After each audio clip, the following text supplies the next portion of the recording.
naka nga dundee ak mbooloo mi tedd bi tey. waaw tey sentiment bi ma am sax mënu ma koo wax xaw ma woon ne nii laa mel ci xolu sénégalais yi depuis mooy commencé jógee suñu buntu kër ba egg si fii sama yaram bi dafa daw. li nga ko gën a daw xëy na ñii yàgg naa ànd ak ñoom ci politique muy sama frère yi may ànd ak sama sœur yi mais ñii ñoo dawloo sama yaram ñii kenn daaw leen gis ci ay activité politique xëy na dañ daan toog ni ci seen i fi bopp mais tey ni ma jóg am na ci ñoo xam ne mosuma leen gis ñii ñëpp mosuma ci gis kenn mais biñu gisee ne investir nañ ma ñoom ñëpp yëg dafa am benn yëg bu ñu am yëg-yëg bu ñu am lu ñu yëg nag yëg naa lu ko raw tey ñoom mën naa ne damaa taxawal département bi de taxawal jigéen ñi mais ñoom dañ tax ne ñoom ñii laay def priorité ndax xam naa ne yaakaar nañ ma ci te lu ngeen ma ci yaakaar rek xam leen ne dinaa fa def lu ma mën ak lu ma mënul yëpp dinaa ko jéem na seen xol sedd kontaan naa bu baax ci yéen xam naa ne ñu ñëwul sax am nañ yéen a ñëw maa ngi kontaan ci yéen bu baax waaw jàppale leen président Diomaye jox ko majorité assemblée seen njàmbat yëpp faju nan ngay dundee investir ndax biñ la investir rek ku ne xam na ne liste nationale yomb ñu investir nañu naka nga ko dundee. waaw ni ma koy dundee nag mooy bettu ma nekkul lu ma bett damaa yàgg ci biir parti Pastef gis ni ñu doxalee ak man toujours ma waxoon ne président Ousmane Sonko c'est un homme intègre le parti Pastef un parti intègre ñoom mosuñu dund ak ñu man ay problème mu handicap président Ousmane Sonko xoolul physique ci nit intelligence lay xool ci nit persévérance lay xool ci nit kon loolu man moom lay dund ak ñoom ba sentiruma sax sama handicap biir Pastef dafa mel ni dama nekk sama propre famille kon lii nekkul lu ma bett ndax li ñuy jëflanteeg man rek xam naa ne lépp lu ñuy séddale sama part dina ñëw incha allah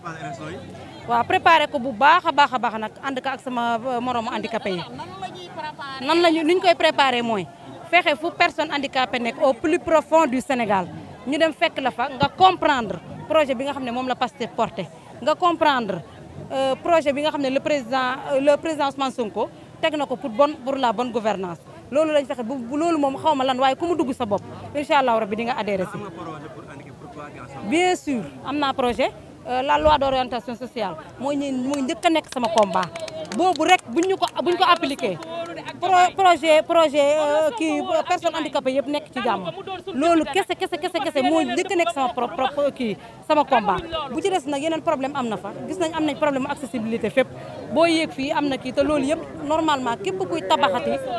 surtout service public yi war nga ci sóoraale am nañ problème accessibilité te bëgg nañ incha allahu rabi ñi nekk ci mbedd mi di yalwaan du seen sago ndax loolu moyen boobu lañ am pour dem subvenir à leurs besoins amuñu pexe dinañ fexe nag bépp personne handicapée ñu jàppale ci loo jàpp yaa xam da nga am diplôme wala amoo diplôme dinañ fexe ba nga nekk ci condition bu baax boo nga xamante ji tey yalwaan tey dina jeex ci Sénégal.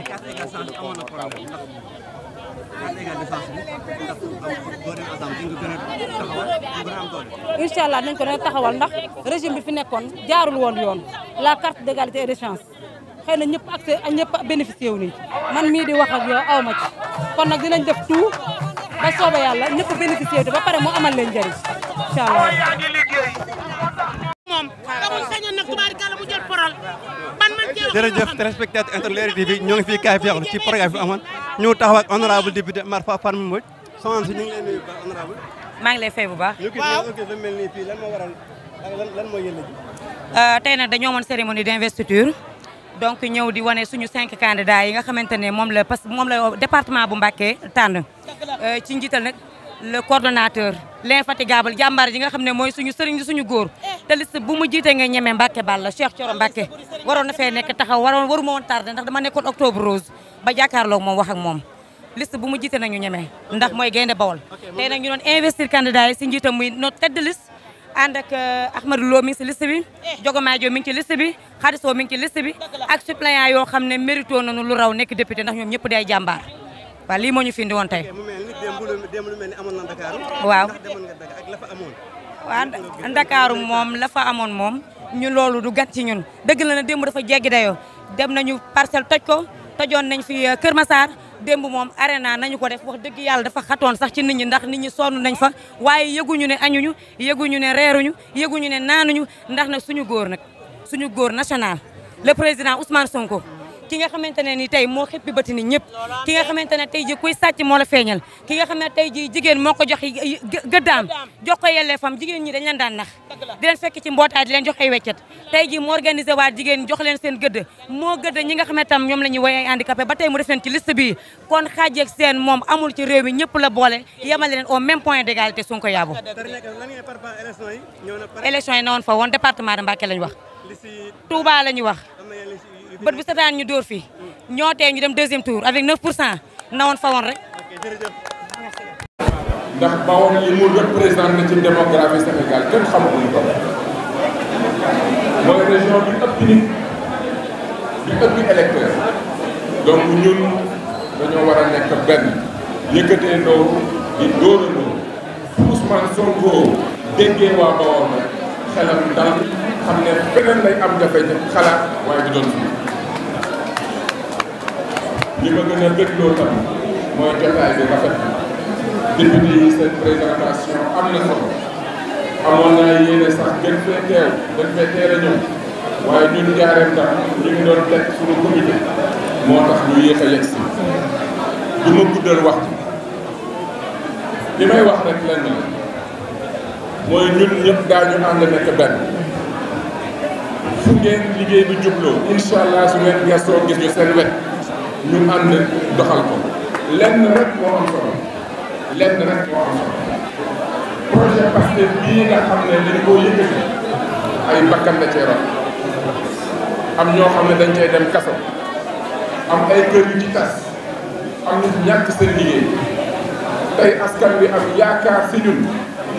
ñu jël projet agenda 2050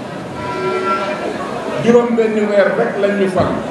bi PSE plan Sénégal émergent toogee ñaari at Macky Sall tey mu ne yoon yokkute suba mu ne SNDS donc ñaareelu at donc ñoo wax plan Sénégal émergent Bassirou Diomaye Diakhar Faye ak président Ousmane Sonko juróom-benni weer ñu génne audit bu clair ci réew mi tegal ñu agenda pour 27 ans loolu lan moo koy dama ne bu ñu gën a gore gis nañ